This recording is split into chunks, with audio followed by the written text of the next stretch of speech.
except the humans. When our coalition's exploration drones found the Sol system, we knew just from initial scans that there was nothing much of note there. Most of the planets there were completely devoid of life of any kind, just a handful of barren rocks and gas giants. The only planet that was interesting was the third planet, which scans showed to be filled with life. Over the next several days, our probe scouted the Earth. While it could not see much through the immense amount of space debris that littered the planet, apparently from failed launches into space, it got some intel on what was on the surface. There was a diversity of flora and fauna, an abundance of liquid water that shockingly was littered with specks of stagnant islands of debris, and a sapient species known as humans that seemed to be the cause of the somewhat common structures and the aforementioned space debris. Scans showed there to be just about 8 billion members of this race. The probe continued onwards after a couple weeks of scanning the surface. Its primary mission was to explore a newly discovered system that seemed to be rich in resources, and it wouldn't stop for some out-of-the-way planet on the edge of nowhere. Sure, the humans had realized that they could go to space, but by the amount of debris hovering around their planet, all of their attempts had basically failed.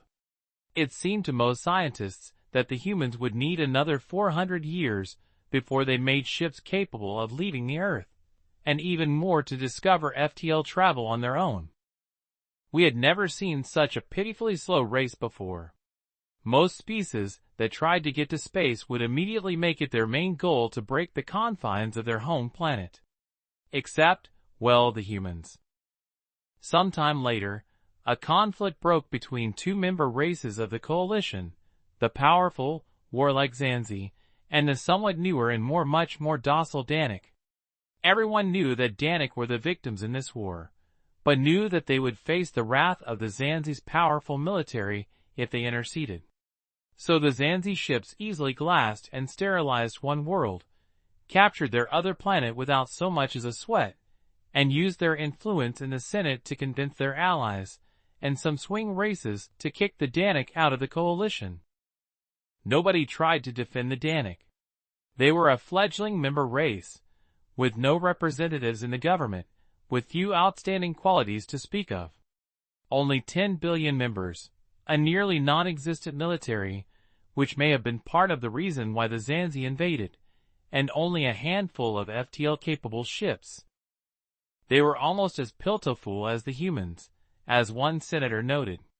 And it might be best to send them to the Sol system and test the humans. It would be a waste of resources, after all, to send an actually important race and a new fleet to greet the humans. Why not use the Danic? So the 52 large Danic colony ships and numerous smaller civilian freighters and transports, all carrying their share of the 7 billion who survived the war and weren't enslaved by the Zanzi, jumped on their own to the Sol system, with no support and no turning back.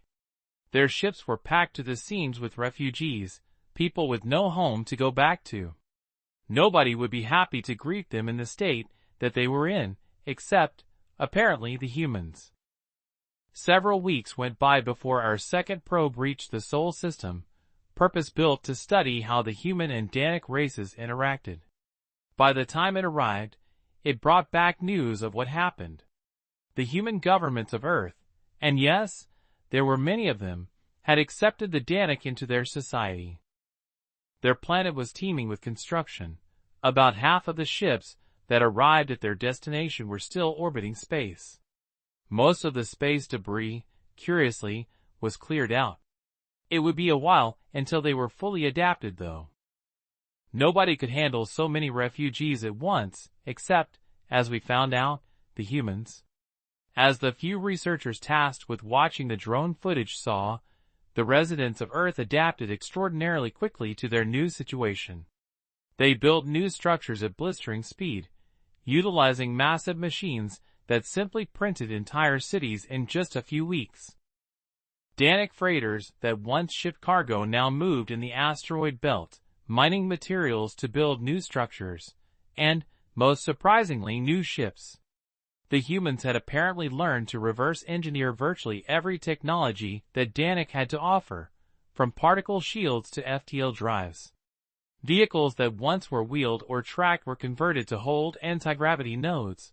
New unique ships, supposedly of human design, were built, and, to our shock, they proved even faster than the Danic ships to precede them. Never had we seen such industriousness before. On most planets, it took months to build a new ship, and another month if it was to have an FTL drive, which were somewhat rare throughout the Coalition. Most Coalition ships relied on sunlight engines, as FTL drives were too complicated to mass produce, and too expensive to make standard issue. Only wealthy inter-system traders or large military carriers or battleships had them, while most other smaller ships, like cruisers and frigates, didn't have them at all. And on this previously ignored planet, new ships would be built and launched in a week. While some would hover around Earth or the local moon, most would immediately make use of their FTL drives and punch a hole in time-space, traveling to who knows where. By now, our leaders were growing both curious and anxious at this new threat to their way of life. Zanzi generals were vocal about seizing whatever made the humans so efficient, and our Senate capitulated and allowed the Zanzi to assemble a strike force to take back what they believed was rightfully theirs. 100 massive ships, including carriers, destroyers, battleships, frigates, and even a planet-killing dreadnought, all packed with enough firepower to simply subjugate another member race if they wanted. Thousands of small fighters, hundreds of troop transports, and landing craft for the eventual takeover of planet Earth. A single planet against the might of a full Zanzi fleet was a pushover, no matter how prepared you were. And there was no way Earth was prepared after only a year since the Danic first appeared at their doorstep. Most races would surrender immediately and hope to get away with their lives, as the Danic did after just 2 days of fighting. Except, of course, the humans. As soon as the Zanzi fleet arrived near the system's largest gas giant to regroup and begin their attack, a small fleet of 12 cruiser-class ships assembled near Earth to defend their home. As the Zanzi approached the asteroid belt, the fleet grew steadily until it matched the Zanzi in size, as more ships jumped in from seemingly nowhere. And when the Zanzi crossed the belt, the human fleet sped to meet them in the middle on a small red planet called Mars. When both forces collided, the battle was more even than anyone thought it could be. Although the Danic ships originally had poor shields and weaponry just a year prior, the human cruisers and battleships seemed to match their Zanzi counterparts, trading blow for devastating blow. The Zanzi fleet was whittled down to 50 ships, including their flagship dreadnought, and a few carriers meant for subjugating a planet, battling against 60 human cruisers and destroyers, all intent on driving back the enemy. Eventually, the Zanzi decided to retreat. The dreadnought turned away from Earth, attempting to jump back to friendly territory before it was destroyed. Before it and the remaining ships could, though, the 3 largest human carriers released a small wave of fast troop transports, numbering nearly 500, each directed at a specific Zanzi ship. While the fleet was attempting to flee, they failed to see the transports punch into their ships' hulls and lock in before jumping away into a nearby allied system, human marines in tow. The scouting probe watched as the human ships hovered near Mars, as if waiting for the Zanzi ships to return and renew their attack. But the Zanzi ships were gone for good. They had retreated. Never once had a Zanzi full fleet been so battered that they were forced to fall back.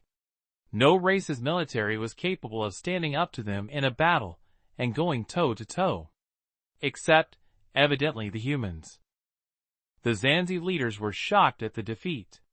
An entire full fleet and 4 million servicemen reduced to quarter strength by the effort of a single planet, and what were a bunch of fumbling apes just 400 days ago. There was outrage at this turn of events, and the Zanzi generals called for the Flag Admiral to be reprimanded, executed, and perhaps even demoted to midshipman afterwards. However, communications with the flagship dreadnought were never answered, and the ship was presumed destroyed. This was even worse. One of their prize flagships destroyed? Those ships were the top of the line, and there were only 9 of them in the entire coalition. It was unfathomable. The Zanzi prepared to mobilize their entire military, since the rest of the coalition didn't want to step in for a number of reasons. Their 4 remaining full fleets combined together, and prepared to rendezvous with the survivors of their expeditionary force. On arrival, the fleet admirals were in for a pleasant surprise. Their prize dreadnought was not, in fact, destroyed. It hovered in place, surrounded by its supporting carriers and battleships, all 4 massive planet-killing cannons. Charged and ready? This too came as a surprise to the fleet admirals. It was standard protocol to never keep dreadnought cannons charged unless you were ready to fire. Otherwise, your ship's power would be drained, your shields would falter, and your cooling systems would eventually fail to do their job. It was too late that the 4 Zanzi admirals realized what had happened. By the time the call went out to engage evasive maneuvers, to divert all power to shields, to charge their own cannons, or to abandon ship entirely, as all 4 flagships had in the chaos forgotten to communicate with one another, the dreadnought facing them had fired its cannons with perfect accuracy. Each huge blast of energy, with the power of 1,000 nuclear warheads behind it, hit its target head-on.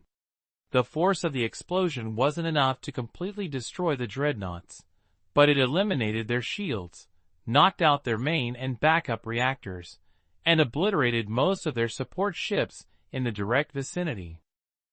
As the 4 flagships went dark, all systems offline, the admirals watched through the glass windows of their bridges as the 60 human ships their colleague had faced in battle jumped in, turned towards the dreadnoughts, and launched waves of strike craft.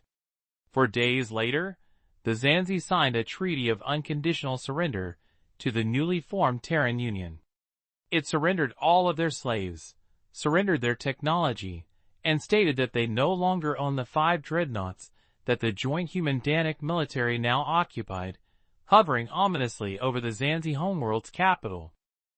Never had anyone stood up to the most powerful force in the galaxy and turned its own weapons against it.